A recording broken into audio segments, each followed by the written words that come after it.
Баршаңызға сәлем. Бүгін сіздерге ағзаны табиғи жолмен тазартатын 5 топ жеміс туралы айтатын боламын. Бірінші, цитрустық жемістер: лимон, апельсин, гейпфрут, лайм, мандарин. Цитрустар ең мықты табиғи детокс құралдарының бірі. Олардың құрамында С дәрумені өте көп. Бұл күшті оксидант ағзаны еркін радикалдардан қорғайды.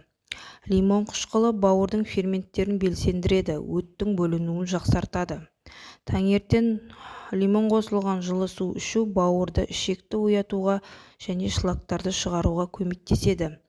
Гейпфрут қандағы қантты тұрақтандырады, зат алмасуды тездетеді. Екіншісі қабыз және қауын.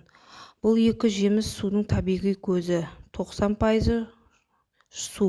Бүйрекке ең пайдалы жемістер. Олар арқылы артық тұздар, несеп қышқылы және токсиндер зәр арқылы шығарылады. Қарбызда ликопин мен оксиданттар бар. Ол бауырдың жұмысын жақсартады. Қауын ішекті жұмсақ тазартуға көмектеседі. Үшінші, алмұрт пен алма.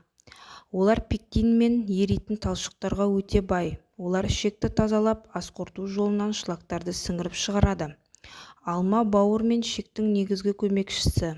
Алмұрт жұмсақ іш жүргізетін әсері бар, ағзадан ауыр металдарды шығаруға көмектеседі.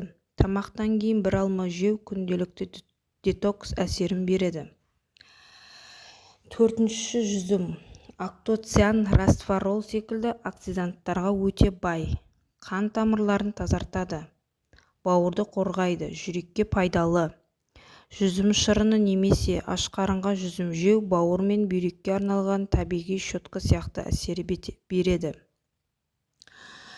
Сонымен қатар жүзім ашу процесі кезінде ашыту өнімдер, мысалы жүзім уксусы да ішекке тазаруға көмек береді. Бесінші, киви мен анар. Анар қан құрамын жақсартады, гемоглобин көтереді, бауырды тазартады. Құрамындағы полифенолдар раққа қарсы әсер береді. Киви ішекті жұмсақ тазартатын табиғи щетка. Талшыққа, ферменттерге және С дәрумендеріне өте бай. Видео ұнаса лайк басып, тіркелуді ұмытпаңыз.